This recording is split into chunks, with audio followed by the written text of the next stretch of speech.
하나님의 구원 계획 15번째 시간이고 아브라함 7번째 시간이에요. 제목은 사라의 죽음 그리고 막벨라 굴입니다. 사라의 죽음과 막벨라 굴. 오늘은 23장만 살펴보도록 하겠습니다. 22장에서 이삭을 번제로 드리는 이야기를 우리는 살펴보았습니다. 자, 이 이야기를 통해서 우리가 얻을 수 있는 교훈이 몇 가지가 있었는데, 첫 번째는 아버지 아브라함이 이삭을 드리는 그 마음을 통해서 하나님께서 사랑하는 독자 예수 그리스도를 우리를 대신하여 내어주시는 그런 하나님의 사랑의 마음을 살펴보았죠. 그리고 이삭을 통해서 또 보게 되는 것은 도살장으로 끌려가는 잠잠한 양과 같이 이삭이 자기가 번제될 나무를 지고 올라가는 그 모습, 이를 통해서 우리 주 예수 그리스도께서 우리를 대신하여 죽으시기 위하여 십자가를 지시고 올라가는 그리스도의 사랑과 헌신을 살펴보았습니다. 또 세 번째는 약속의 아들 이삭이 번제로 드려짐으로 아버지 아브라함이 복을 받게 되는 것처럼 예수 그리스도의 십자가로 인해서 그 약속의 아들의 실체이신 그리스도의 대속 죽음을 통해서 믿는 자들에게 진정한 하늘의 복이 주어진다는 것을 배웠어요. 그리고 네 번째는 이삭이 죽지 않고 살아서 내려오게 되었죠. 분명히 하나님께서는 이삭을 받으셨다, 아브라함이 번제로 바쳤다라고 히브리서에서 말씀해 주셨습니다. 그런데 이삭이 살아서 내려옴을 통해서 우리에게 보여주시는 것이 뭐냐? 바로 예수 그리스도의 십자가 죽음과 부활로 인해서 그것을 믿는 자들도 주님의 부활에 참여하게 될 것을 보여주셨다는 거예요. 자, 그리고 다섯 번째는 이삭을 번제로 바칠 수 있었던 아브라함의 순종은 불성실한 자신의 삶 속에서 성실하신 하나님의 언약 이행을 통해서 하나님은 전능하신 분이시고 신실하신 분이시다, 이것을 깨닫게 되고 또 이 사랑을 알았기 때문에 순종할 수 있었다는 거예요. 그러니까 순종이라는 것은 그냥 내가 하나님께 무언가를 드렸을 때 하나님이 복을 준다는 것이 아니라 이미 하나님의 사랑이라는 복을 받은 자가 그에 마땅한 반응이 순종이다라는 것을 우리는 배웠습니다. 그래서 항상 아브라함의 헌신과 순종으로 해석하는 것이 우선순위가 아니라 하나님께서 우리에게 베풀어 주신 그 사랑이 무엇인지를 아는 것이 우선이고, 그 사랑을 알 때 아브라함처럼 순종이 나올 수가 있게 되고, 이 순종의 모습을 통해서 하나님이 네가 순종하였기 때문에 내가 너에게 복을 준다, 이렇게 말씀하셨지만 그 순종 전에 먼저 여호와를 믿었던 그 믿음으로 복을 받게 됐다. 그리고 그 믿음이 진짜 실질적인 믿음이라는 것을 하나님이 아브라함의 삶을 통해서 그를 훈련시켜 주셨고, 그 훈련의 결과 순종의 자리까지 나올 수 있게 해주셨다.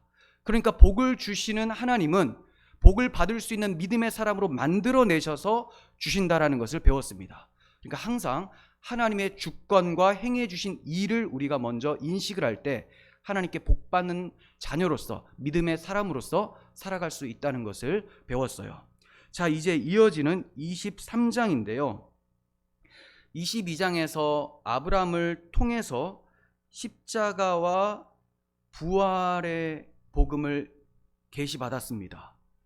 자, 그렇다면 이제 아브라함의 이야기가 구속사 무대에서 퇴장할 때가 가까이 왔다라는 것을 느낄 수가 있겠죠. 아브라함이 보여줄 만한 대부분의 것을 보여주었어요. 구속사에 맡겨진 그 사명을 거의 다 감당했습니다. 자, 그러다 보니까 믿음의 조상 아브라함에서 이제 이동이 되어야 되겠죠. 언약을 계승시켜줘야 되는 그런 이제 내용이 뒤에 나오는 것이 자연스럽겠죠. 그래서 23장에는 사라의 죽음이 나오고, 그리고 24장에는 사라가 죽었으니 그 바통을 이을 자, 믿음의 어머니가 죽었으니 다시 믿음의 어머니가 세워져야 되겠죠. 그래서 이삭의 아내를 찾는 내용이 나옵니다. 리브가. 그래서 우리가 22장 끝에 보면, 지난번에 살펴보진 않았지만 끝에 보면 나홀의 족보가 나오면서 나홀이 부두엘을 낳고, 그리고 이 부두엘이 리브가를 낳았다 하고 마치고 23장에서 사라가 죽었다, 이렇게 표현이 되는 거예요. 자, 이해가 되시죠? 22장에 십자가와 부활의 교리가 계시되고요. 자, 이제 아브라함의 생애는 거의 다 하고 있습니다. 자, 그러니 사라가 죽고 24장에 사라를 대신할 신부를 찾고, 이삭의 신부를 찾고, 25장에서는 아브라함이 죽고 그 바통을 25장 이후에 이삭이 이어받게 되는 거예요. 자, 이렇게 하나님께서는 아브라함을 통하여 사명을 다 감당하게 하시고 서서히 언약을 계승시켜 가고 계시는 거예요. 자, 이러한 장면 중에 우리가 23장만 살펴보도록 하겠습니다. 24장까지 보려다가 이거 뭐 너무 많아서 그냥 23장만 하도록 하겠습니다. 1절 2절 보시면요, 사라가 127세를 살았다 이렇게 표현이 되죠. 127세. 2절, 사라가 가나안 땅 헤브론 곧 기럇 아르바에서 죽음에 아브라함이 들어가서 사라를 위하여 슬퍼하며 애통하다가 127세를 살다가 떠났습니다. 어디에서 죽었느냐? 헤브론에서 죽었다. 다른 이름은 기럇 아르바였다라는 거예요. 그런데 22장과 23장이 한 절로 탁 넘어온 것이긴 하지만 사실상 간극이 꽤 있습니다. 대략 22년 정도가 흐른 것으로 저는 이제 계산이 되어져요. 왜냐하면 이삭을 번제로 드릴 때 22장에서 이삭의 나이가 한 15세 정도는 됐겠죠. 번제할 나무를 짊어지고 가야 되니까 아무리 어려도 한 중학생 정도는 되는 나이예요. 15세로 잡았을 때. 그럼 아브라함이 이삭을 몇 세에 낳았느냐? 100세에 낳았죠. 그러니까 아브라함 나이가 115세. 그런데 사라는 10살이 적어요. 그러니까 105세. 그런데 23세에 넘어왔을 때 몇 살로 죽어요? 127세. 그러니까 22년 정도가 지난 후라고 좀 가늠할 수가 있겠죠. 꽤 지났습니다. 자, 그러니까 그 22년 동안은 거의 기록이 거의가 아니고 아예 없죠. 아예 없어요. 왜 그러냐? 이제 언약 계승이 이어져야 될 시기를 보여주시고 있는 거예요. 그래서 아브라함이 마지막으로 이제 사명을 감당하는 내용이 이 사라의 장례를 준비하며 매장지를 찾는 그런 내용입니다. 사라가 어떤 사람이었을까요? 믿음이 참 좋아 보이는 그런 모습이었는가? 우리가 살펴본 내용에서는 그렇지는 않습니다. 뭐 좀 불신앙적인 모습도 있었고 하나님께서 약속을 하시는데 이삭 주시겠다고 약속을 하시는데 피식 웃기도 하고 그랬죠. 하지만 하나님께서 참 은혜롭고 감사한 것은 우리의 부족한 믿음은 믿음으로 보지 않으시고 하나님께서 만들어내신 그 최종적 믿음이 있다, 넌 믿음의 삶을 살았다, 이렇게 말씀하신다는 거예요. 그래서 히브리서에 보면 11장에 믿음의 장이 나오잖아요. 거기에 믿음의 선진들의 모습이 쫙 나오는데 칭찬만 돼 있어요. 그들의 불신앙적인 모습은 언급을 안 해요. 이거 무슨 말이냐면 불신앙적인 모습은 하나님이 그리스도의 십자가에 다 박아버리고 이제 그리스도의 믿음이 그들을 이끌고 가서 정말 믿음의 사람으로 만들어낸 이 하나님의 신실하심의 열매들만 하나님이 기억하신다라는 거예요. 우리가 믿음이 좋아서 천국 가서 상을 받는 것이 아니라 하나님이 다 만들어 주시고 그리고 상을 주시는 거죠. 우리의 부족한 믿음들은 하나님이 안 보신다라는 거예요. 그래서 이 사라가 다소 부족한 믿음이 있었지만 결국은 아브라함이 연단되고 성장했었던 것처럼 사라도 믿음의 어머니로 끝에는 성장하게 됩니다. 아브라함과 그 믿음이 거의 비슷하게 이제 흘러가는 것을 보게 돼요. 그래서 히브리서 기자는 세상이 감당치 못할 믿음의 선조들을 얘기를 할 때 사라도 거기에 이름을 넣습니다. 믿음이 있었다라는 거예요. 그래서 성경에서는 예수님의 어머님 마리아를 기억하라고는 말씀을 하지 않지만 사라에 대해서는 생각하라고 강조를 하고 있습니다. 이사야 51장 2절 봅니다. 너희의 조상 아브라함과 너희를 낳은 사라를 생각해보라. 아브라함과 사라를 생각해보라. 그 믿음을 귀하게 보셨다라는 거죠. 베드로전서 3장 3절도 봅니다. 너희의 단장은 머리를 꾸미고 금을 차고 아름다운 옷을 입는 외모로 하지 말고, 이거 우리 교인들에게 이제 얘기를 하는 것입니다. 자, 그리스도인이라고 하면서 꾸미는 것, 외적 치장 이런 것에 초점 두지 말고 오직 마음에 숨은 사람을 마음에 숨은 사람, 속사람, 그리스도께서 거듭나게 하신 그 땅, 그리스도 거할 성전, 우리들의 심령, 이것을 온유하고 안정한 심령에 썩지 아니할 것으로 하라. 이는 하나님 앞에 값진 것이라. 전에 하나님께 소망을 두었던 거룩한 부녀들도 이와 같이 자기 남편에게 순종함으로 자기를 단장하였나니, 사라가 아브라함을 주라 칭하여 순종한 것 같이 너희는 선을 행하고 아무 두려운 일에도 놀라지 아니하면 그의 딸이 된 것이니라. 네. 사라가 지금 모델로 나타나고 있죠. 믿음의 여인의 모델. 사라가 남편을 그렇게 섬기고 또 사랑했었던 것처럼 우리도 우리의 남편이신 예수 그리스도를 그렇게 섬기며 그분 앞에 순종해야 된다는 것을 본으로 말씀하고 있습니다. 그러니까 우리도 사라처럼 귀한 믿음을 살다가 주께서 부르시면 기쁨과 평안 속에서 떠나는 그러한 사람들이 되었으면 좋겠어요. 자, 이렇게 사라는 구속사 무대에서 퇴장을 하게 됩니다. 그렇다면 구속사 무대에서 사라의 역할이 어떠했는지를 잠깐 생각해 보겠습니다. 아담의 아내 하와의 역할은 원 복음을 믿는 믿음으로 모든 생명 있는 자의 어머니가 되었었죠.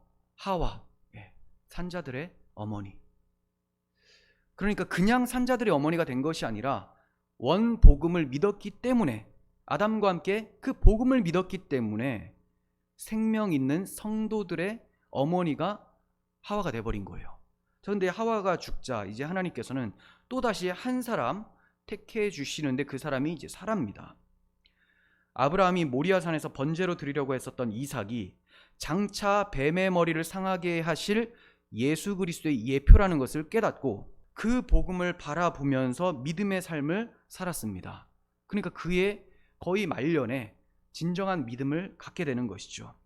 그러므로 모든 믿는 자의 어머니 역할을 하게 돼요. 그래서 하나님께서는 이 역할을 감당하라고 사레에서 사라로 이름도 바꿔주시고 아브람에서 아브라함으로 이름도 바꾸어 주시는 것이죠. 히브리서 11장 11절 봅니다. 믿음으로 사라 자신도 나이가 많아 단산하였으나 잉태할 수 있는 힘을 얻었으니, 믿음으로 사라가 힘을 얻었다. 어떤 힘? 잉태할 수 있는 힘. 태가 완전히 다쳤고 경수가 끊어져서 죽은 자와 같았는데 살 수 있는 힘이 믿음 때문이었다. 이 믿음이라는 것이 죽은 자를 살리는 믿음이라는 거예요. 엄청난 능력이죠. 그래서 하나님이 전능의 하나님으로 아브라함 앞에 나타나셨던 거죠. 자, 이렇게 믿음으로 잉태할 수 있는 힘을 얻었다. 이것은 약속하신 이를 미쁘신 줄 알았습니다. 자, 하나님께서 약속을 신실하시게 이행하실 수 있는 분이라는 것을 그녀가 믿었다. 이러므로 죽은 자와 같은 한 사람으로 말미암아 사라와 같은 한 사람, 아브라함과 같이 완전히 나이가 든 이런 사람으로 말미암아 하늘의 허다한 별과 또 해변의 무수한 모래와 같이 많은 후손이 생육하였느니라. 이렇게 말씀합니다. 사라가 믿음의 사람이었다. 이렇게 기록을 하고 있죠. 이처럼 약속의 어머니 사라가 죽자 약속의 어머니 역할을 이어갈 이삭의 신부 찾기가 24장에 이어서 나오는 거예요. 그것도 매우 긴 지면을 할애하면서 67절이나 되는, 창세기에서 가장 긴 장이 24장이에요. 우리가 볼 때 이렇게 신부 찾는 내용을 길게 얘기를 하실까? 그런데 약속의 어머니를 이어가는 것이 하나님께는 굉장히 중요한 이야기이기 때문에 그렇습니다. 이것은 우리를 향해서 하나님이 그 약속을 이행해 주시려는 열심이라고 볼 수 있어야 되는 거예요. 아브라함의 평생의 동반자가 죽었습니다. 함께 고향과 친척과 아버지의 집을 떠나왔었던 사라였죠. 오랜 나그네 생활의 동반자였었던 사랑하는 아내를 떠나보냈습니다. 남편 아브라함의 마음이 얼마나 아프겠습니까? 지금까지 동고동락을 했었던 그 아내가 이제 떠나가게 된 거예요. 그는 슬퍼하면서 애통했습니다. 성도는 사랑하는 사람이 떠났을 때 무엇을 생각해야 될까요? 야, 하나님께서 야속하시지, 어떻게 내가 사랑하는 아내를, 남편을 이렇게 데려가시나, 이렇게 생각합니까? 그게 땅에 속한 자들이 할 만한 표현이죠. 죽음이라는 것이 왜 찾아오게 되었는지를 기독교인들은 생각해 볼 수 있어야 돼요. 장례식장에 갑니다. 그러면 슬프다. 그냥 슬프다의 감정이 매료되는 것이 아니라 왜 이 슬픈 일이 찾아오게 되었는가?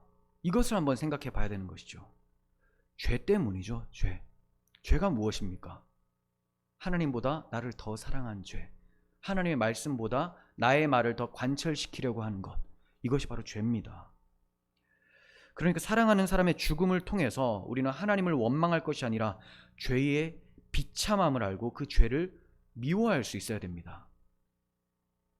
한 번 죽는 것은 사람에게 정해진 것이고 그 후에는 심판이 있다고 말씀해 주셨어요. 이것을 기억하면서 죄와 사망에서 구원하실 우리 주 예수 그리스도를 소망하는 것이 성도가 죽음을 대하는 자세라는 것이죠. 사라의 죽음은 분명 슬픈 일이지만 아브라함은 절망 가운데 있지 않았습니다. 죽음을 이기게 하시는 부활의 권능을 자신의 삶 속에서, 그리고 22년 정도 전에 있었던 이삭을 번제로 바치는 사건을 통해서 더욱 확고하게 붙들 수 있었기 때문입니다. 부활 소망을 가지고 있었기 때문에 절망치 않았어요. 그러므로 그는 피곤한 손과 연약한 무릎을 일으켜 세우고 부활의 소망을 가진 자답게 행동하기 시작합니다. 자, 그 행동이 뭐냐? 아내가 잠들 매장지를 구하는 거예요. 헤브론 땅을 소유하기 위해서 구하러 다닙니다. 이렇게만 들으면 아브라함이 세속적인 사람처럼 보여지고 이 땅에, 이 세상 땅에 마음 두는 사람처럼 보여져요. 그리고 이어서 나오는 본문 말씀을 보면 그가 이 세상 땅에 더 집착한 것 같은 그런 느낌을 줍니다. 3절 4절 봅니다. 그 시신 앞에서 일어나 나가서 헷 족속에게 말하여 이르되 나는 당신들 중에 나그네요 거류하는 자이니 당신들 중에서 내게 매장할 소유지를 주어 내가 나의 죽은 자를 내 앞에서 내어다가 장사하게 하시오. 자, 이렇게 구하고 있죠. 땅에 엄청 집착하는 것처럼 보여지고 있죠.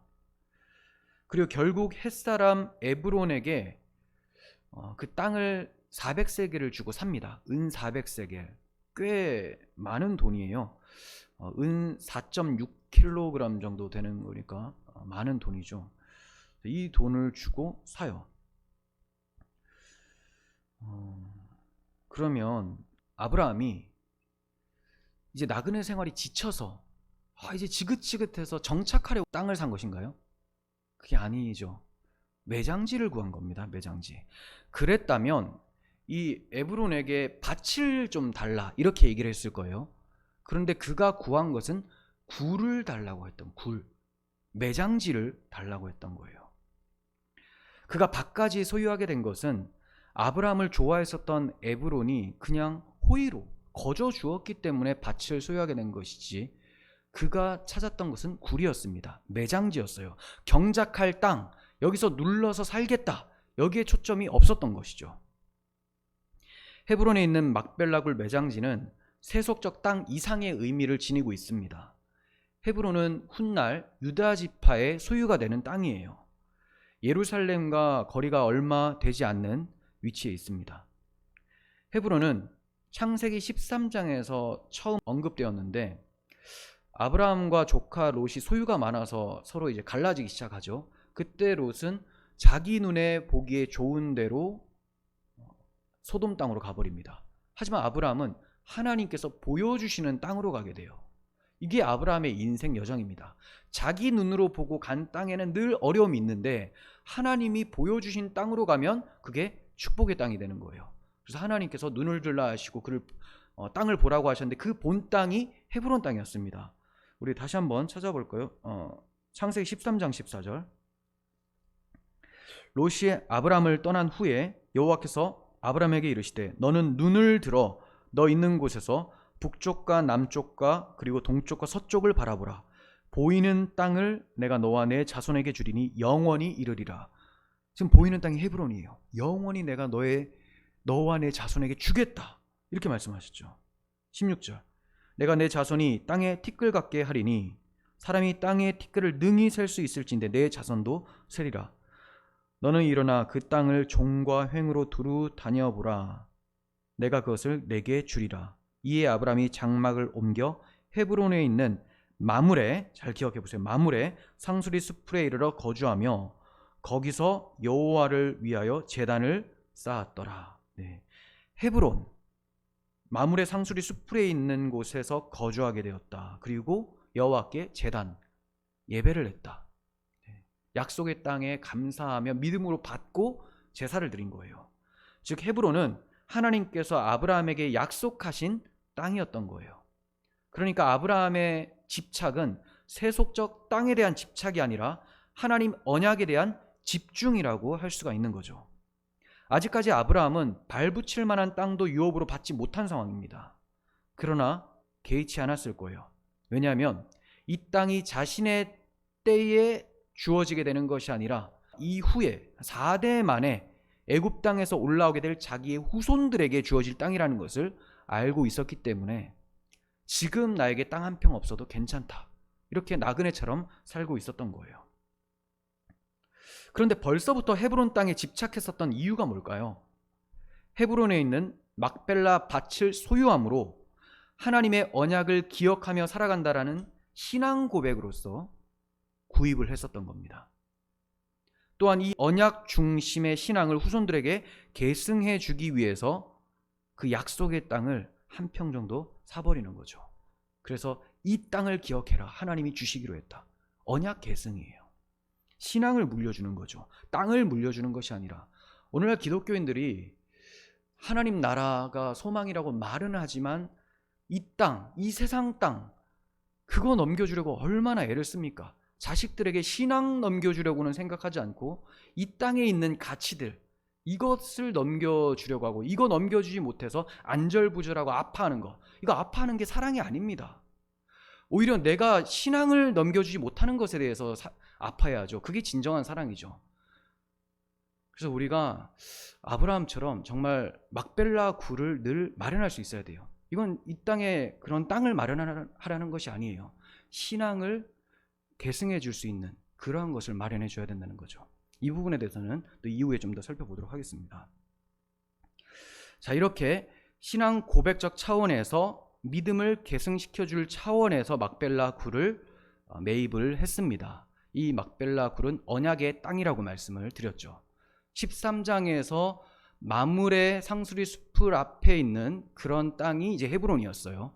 그런데 하나님이 약속하신 그 땅이라는 것을 가르쳐 주시기 위해서 이 23장에도 마므레라는 표현이 두 번이나 나옵니다. 17절에도 마므레 앞 막벨라에 있는 에브론의 밭, 그냥 막벨라에 있는 에브론의 밭이라고 해도 되는데 마므레라고 굳이 표현을 합니다. 왜냐하면 13장에 하나님이 보여주신 그 땅이라는 것을 기억하라고. 그리고 19절에도 마므레 앞 막벨라 굴에 장사하였더라. 마므레는 곧 헤브론이라. 또 확인하죠. 세 번이나 나오네요. 그러니까 계속해서 이 땅은 하나님이 13장에서 약속해 주셨던, 아브라함에게 보여주셨던 그 땅이다. 아브라함은 그 약속을 믿고 이 땅을 구입한 것이다. 이것을 보여주고 있는 것이죠.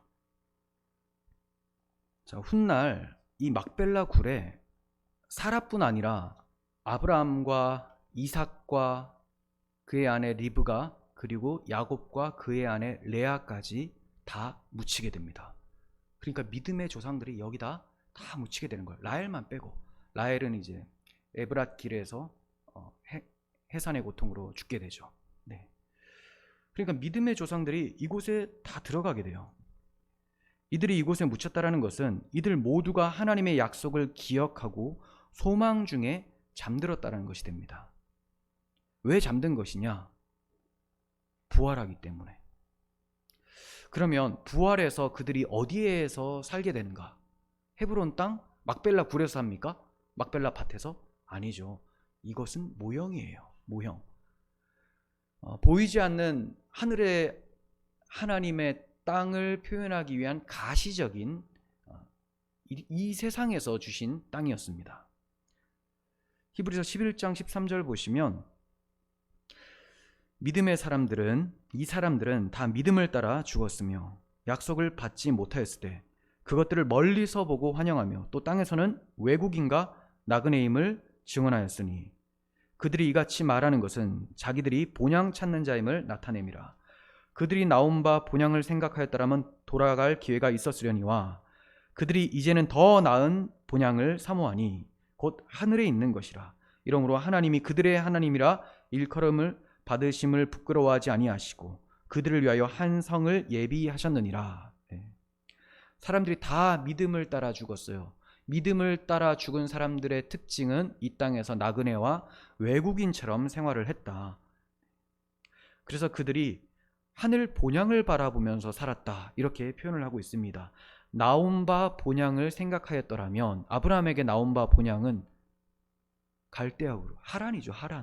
하란에서 하나님께서 그를 불러주셨기 때문에 돌아갈 수도 있었습니다.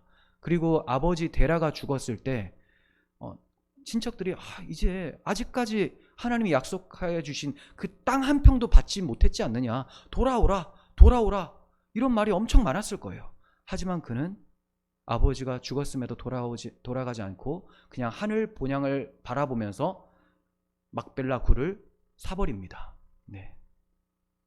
그래서 사도행전 7장 4절에 보면 그 데라가 죽자 하나님께서 아브라함을 하란에서 옮기셨다, 이렇게 표현해야 돼요. 사실 데라가 죽자 옮긴 게 아니죠. 데라가 죽기 전에 아브라함은 이미 하란에서 떠났어요. 근데 이러한 표현은 아브라함의 아버지 데라가 죽었음에도 이제 자기가 나온 본향을 생각하지 않고 완전히 떠나왔다. 이제 하나님의 약속을 굳게 믿고 이 소유를 확정함으로, 이 막벨라굴을 사서 확정함으로 하나님께서 옮기셨다고 친히 그렇게 표현해 주시는 것이라 할 수가 있어요. 그렇지 않으면 이 아브라함이 떠나온 나이하고 이게 다 맞지가 않아요.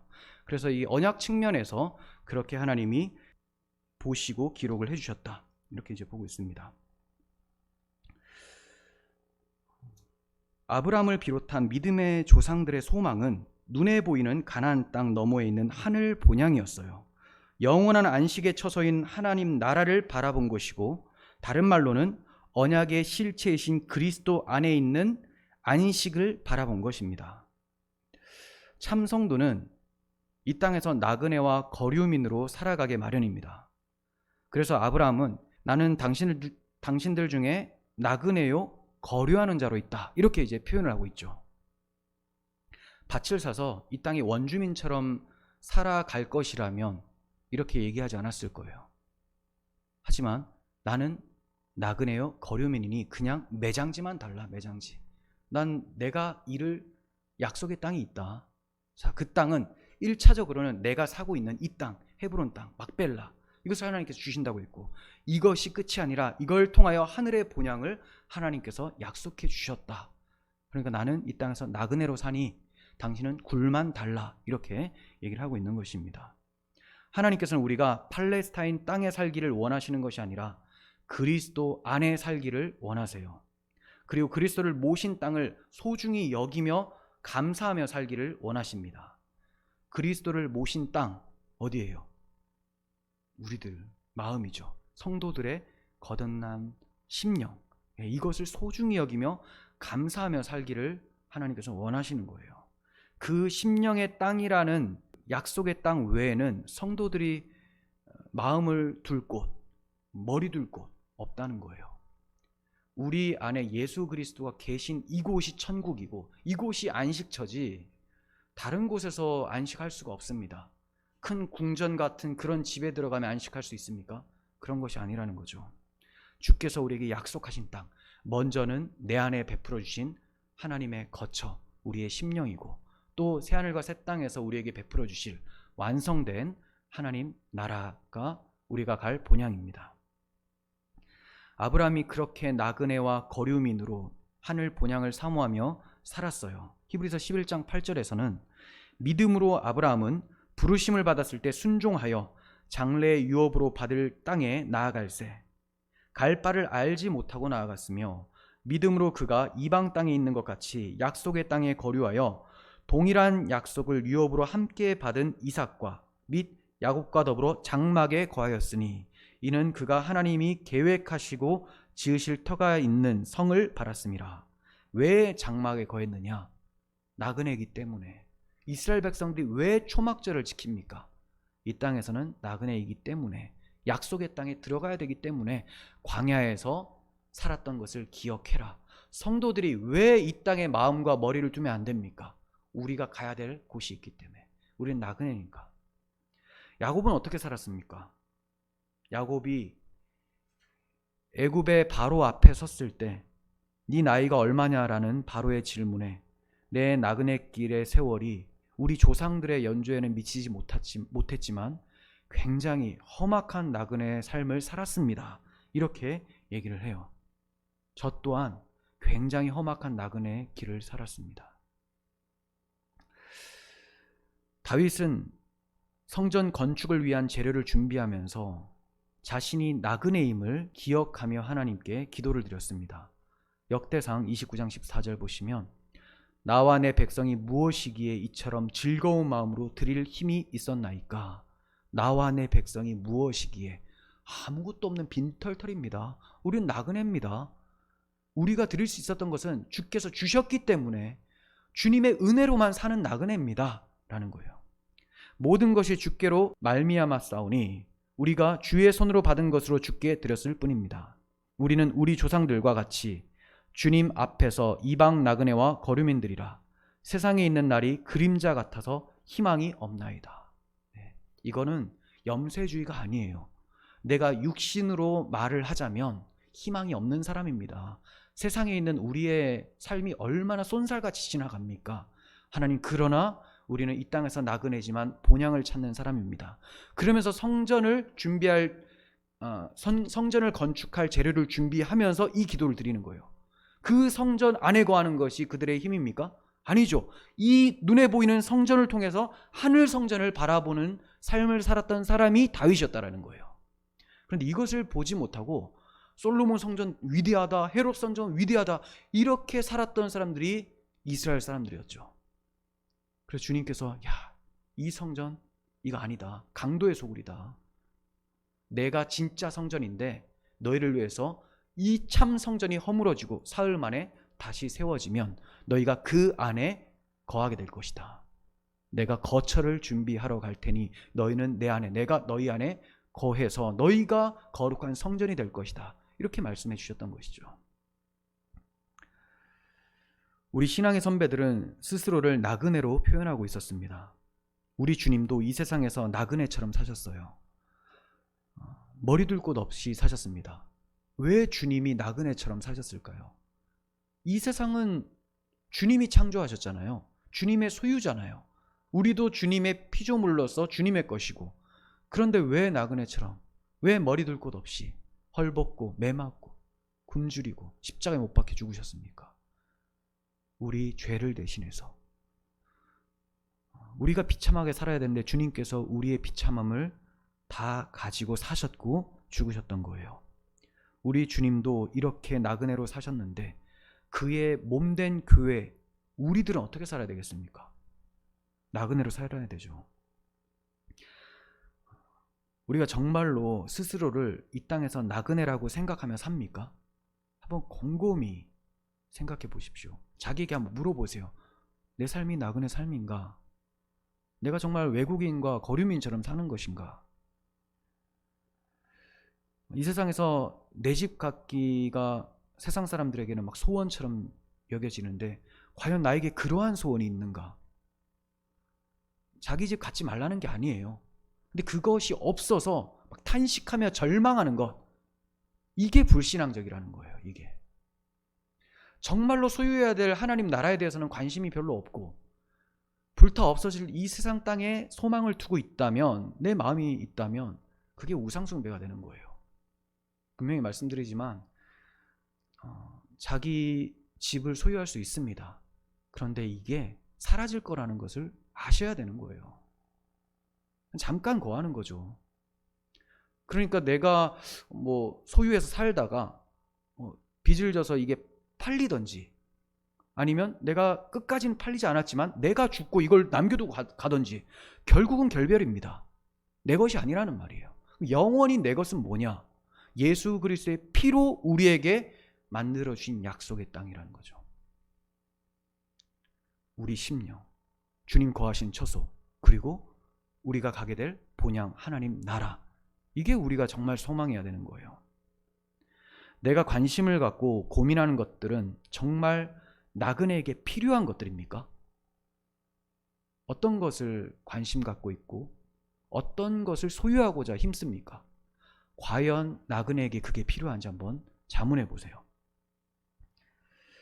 자신을 나그네요 거류민으로 생각하는 자만이 하늘 본향을 사모할 수 있습니다. 굉장히 중요한 말입니다. 자기를 이 땅에서 나그네요 거류민으로 인식하지 못하면 하늘 본향을 사모할 수가 없어요. 왜냐하면 나는 이 땅에서 영원히 살 것처럼 사니까. 내 마음이 거기에 있으니까. 근데 잠깐 지나간다고 생각하면 더 소중한 것, 비교할 수도 없는 그 길이, 그 비교할 수 없는 영원한 그 나라를 바라보겠죠. 그러니까 우리가 얼마나 많이 거짓말하며 삽니까? 하나님 나라가 내 소망이야. 그 언제 소망되느냐? 자기 죽을 때만 소망되는 거예요. 이제 더 이상 내 힘으로 안 될 것 같을 때 그때 주님, 이제 내가 주님을 바라봅니다. 그때 정말 바라볼 수 있을까요? 그때 바라보는 그 소망의 나라가 진짜 소망의 나라가 맞을까요? 한평생 이 세상 땅에 마음 두고 살다가 죽기 직전에 하나님 나라를 소망한다? 저는 그건 거의 불가능한 것 같아요. 뭐 하나님의 은혜 가운데 그럴 수도 있겠지만 정말 어려운 것 같습니다. 우리의 신앙은 끝에 결정되는 것보다 이 세상에 살 때 어떻게 살아갔는지, 살아왔는지, 이걸 통해서 끝의 모습이 어떻게 나오는지가 결정되어지는 것이죠. 아브라함은 나그네 신앙을 가지고 있었고 또 그 신앙과 함께 부활 신앙에 확고한 사람이었어요. 자신의 아내가 죽었지만 주님께서 예비하신 본향에서 다시 만날 것을 생각하면서 살았던 사람입니다. 이런 신앙이 어떻게 가능했는가? 자신의 평생 여정을 통해서 전능하신 하나님, 언약의 신실하신 하나님을 경험했기 때문에, 그리고 이 경험을 통해서 순종을 했는데 22장에서 이삭을 번제로 바치는 순종을 했는데 주께서 이삭을 돌려주시고 한 양을 준비해 주심으로 하나님의 십자가 대속적 사랑과 부활의 소망을 확고하게 할 수가 있었던 거예요. 그래서 아내 사레가 죽었을 때도 절망치 않고 매장지를 구하도록 움직이게 된 것이죠. 이삭을 죽은 자 가운데서 다시 살리실 전능하신 하나님, 신실하신 하나님을 믿었었던 아브라함은 이제 그 아내를 살리실 하나님을 바라보면서 막벨라 굴을 소유로 확정하고 있는 것입니다. 세속적 눈으로 보면 아브라함은 사라의 시신을 묻고 있는 것이지만 그가 언약의 근거에서 소망을 심고 있었다라는 것을 알 수 있는 사람은 복된 눈을 가지고 있는 사람이에요. 그러므로 부활 소망을 가졌었던 아브라함은 절망치 않았습니다. 우리도 이 소망을 가질 때, 이 부활교리 확고할 때 절망치 않고 이겨낼 수가 있는 것입니다. 데살로니가전서 4장 13절. 형제들아, 자는 자들에 관하여는 너희가 알지 못함을 우리가 원하지 아니하노니 이는 소망 없는 다른 이와 같이 슬퍼하지 않게 하려 함이라. 소망 없는 다른 이, 불신자들과 같이 슬퍼하지 않게 하려 함이라. 우리가 예수께서 죽으셨다가 다시 살아나심을 믿을진대 이와 같이 예수 안에서 자는 자들도 하나님이 그와 함께 데리고 오시리라. 우리가 주의 말씀으로 너희에게 이것을 말하노니 주께서 강림하실 때까지 우리 살아남아 있는 자도 자는 자보다 결코 앞서지 못하리라. 주께서 호령과 천사장의 소리와 하나님의 나팔 소리로 친히 하늘로부터 강림하시리니 그리스도 안에서 죽은 자들이 먼저 일어나고 그 후에 우리 살아남은 자들도 그들과 함께 구름 속으로 끌어올려 공중에서 주를 영접하게 하시리니 그리하여 우리가 항상 주와 함께 있으리라. 소망의 말씀이죠. 주님이 죽으셨다 부활하셨기 때문에 이와 같이 우리도 그렇게 부활할 것이다. 자는 자들도 부활할 것이고 살아있는 자들도 호련히 변화돼서 주님 오실 때 신부와 같이 마중 나가서 공중에서 주를 영접하며 영원토록 주와 함께 살게 될 것이다. 그렇게 영원토록 주와 함께 살게 될 성도들의 상태가 얼마나 영광스러운지 이것이 계시록 21장에 나타나고 있어요. 9절 봅니다. 일곱 대접을 가지고 마지막 일곱 재앙을 담은 일곱 천사 중 하나가 나와서 내게 말하여 이르되 이리 오라. 내가 신부 곧 어린 양의 아내를 내게 보이리라. 여러분들을 이제 보여주신다라는 거예요. 성령으로 나를 데리고 크고 높은 산으로 올라가 하나님께로부터 하늘에서 내려오는 거룩한 성 예루살렘을 보이니, 신부를 보여준다고 했는데 거룩한 성 예루살렘이 내려오고 있죠. 하나님의 영광이 있어 그 성의 빛이 지극히 귀한 보석 같고 벽옥과 수정같이 막더라. 성도들이 이렇게 하나님의 보물 같다는 거예요. 보물.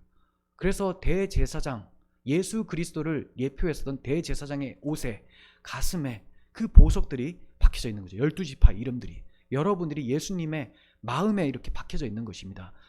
그래서 우리가 주님과 같이 영광스러운 몸으로 부활하여서 주님과 완전히 연합된 그 신부의 모습으로 영광스럽게 새 예루살렘으로 장식되어 살게 되는 것입니다. 그리고 이러한 사람들이 들어가서 살게 될 새하늘과 새 땅이 주님의 때에 준비가 되어지는 것입니다. 아브라함처럼 슬프고 힘든 일이 찾아옵니까? 잠시 애통할 수는 있어요. 하지만 다시 일어나야 돼요. 왜냐하면 소망이 있기 때문에 그렇습니다. 소망을 심어야 하기 때문에 그래요. 소망이 있기 때문에 일어나야 되는 것이고, 일어날 힘이 있기 때문에, 그리고 소망을 심어야 되기 때문에, 일어나야 될 사명이 있기 때문에 힘과 사명이 우리에게 있습니다. 막벨라 굴을 소유하는 것이 소망을 심는 거예요. 우리의 사명입니다. 약속을 굳게 믿고 나그네 길을 묵묵히 주님과 동행하는 것이 소망을 심고 소망으로 살아가는 자의 모습이에요. 지금 우리에게 막벨라 굴은 어디입니까? 우리는 무엇을 구입해야 됩니까? 이 구입은 주님께서 해주신 거예요. 주님의 피로, 그 엄청난 피값으로. 우리를 대속할 그 양이 너무나 엄청나서 아무도 그걸 드릴 수가 없는 거죠.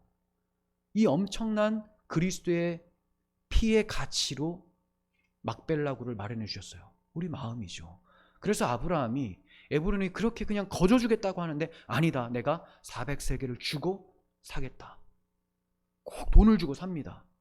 다윗도 아라우나의 타작마당, 그 언약의 땅을 살 때도 엄청난 대가를 지불하고 사게 되죠. 바로 대속의 의미를 알고 있었기 때문에. 아브라함은 22장에서 우리를 대신하여 어린 양이 죽임을 당한다는 것, 오실 메시아가 대속한다는 그 엄청난 구속의 값을 알고 있었기 때문에 그 땅을 거저받지 않았습니다. 이방인으로부터, 사람들로부터 거저받은 것이 아니라 하나님의 은혜로 이것이 우리에게 엄청난 가치로 주어지는구나, 이걸 알았기 때문에 은 400세겔로 구입을 했었던 거예요. 여러분, 우리에게 막벨라 굴은 주님의 보혈로 값을 지불한 우리의 심령입니다. 우리는 이 막벨라 굴을 날마다 관리하고 이 막벨라 굴에 계속해서 언약을 심어야 돼요. 복음을 심어야 됩니다. 그리고 자녀들에게 이 복음을 심은 우리의 심령, 우리의 삶을 통해서 가르쳐줘야 되는 거예요. 그리스도인의 삶은 이런 것이다. 나그네 삶이다. 우리의 본향은 하늘에 있다. 이것을 알려줘야 되는 거죠. 엄마, 우리는 왜 집이 없어? 그럴 때 집이 왜 없냐? 이 땅은 여행기간인데 여행기간에 땅 사는 사람 있냐? 아니다. 우리는 본향이 있다. 그리고 지금도 하나님은 우리 마음 가운데 거하셔서 함께 하시고 계신다. 그러니까 우리는 집 없는 자가 아니라 하늘 본향을 마음에 담고 사는 사람들이다 라고 가르쳐 주셔야 된다는 거예요. 엄마, 왜 집이 없어? 그러게 말이다. 열받아 죽겠네. 땅값이 왜 이렇게 오르고, 에이 부동산 정책, 이러면서 이게 아니라는 거예요. 물론 화가 나죠. 집을 살 수 있었던 사람도 이제 못 사게 되니까. 그런데 이것 때문에 절망해서는 안 된다는 거예요. 더 나은 본향이 있는데 절망한다는 것 자체가 신앙이 거짓이라는 거죠. 우리의 심령, 주께서 그 값비싼 보혈로 지불해 주신 막벨라 굴은 그 어떤 누구도 빼앗을 수 없는 안전한 곳입니다. 골로새서 3장 1절 보시면, 그러므로 너희가 그리스도와 함께 다시 살리심을 받았으면 위의 것을 찾으라. 거기는 그리스도께서 하나님 우편에 앉아 계시느니라. 위의 것을 생각하고 땅의 것을 생각하지 말라. 이는 너희가 죽었고 너희 생명이 그리스도와 함께 하나님 안에 감추어졌음이라. 그러니까 아무도 빼앗을 수가 없겠죠. 우리 생명이신 그리스도께서 나타나실 그때에 너희도 그와 함께 영광 중에 나타나리라. 계시록 21장 9절에서 우리가 살펴본 대로 하늘에 새 예루살렘이 내려온 것처럼 그리스도께서 나타나실 때 우리도 그와 함께 영광 중에 나타나게 되는 것입니다. 여러분, 우리에게는 자녀들에게 물려줄 만한 막벨라 굴이 있습니까? 나의 삶은 과연 막벨라 굴의 모습을 지니고 있습니까?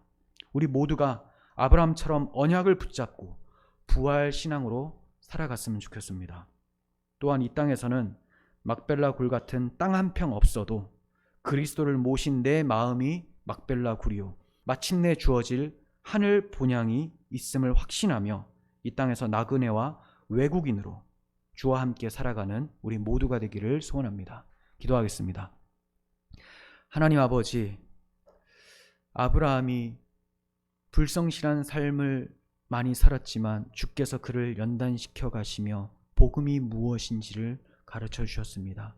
그가 22장을 통하여 그리스도의 대속과 부활의 신앙을 확고히 하고 이제 아내가 죽자, 그 사랑하는 아내가 죽자 시신을 묻은 것이 아니라 소망을 심은 막벨라 굴을 매입했습니다.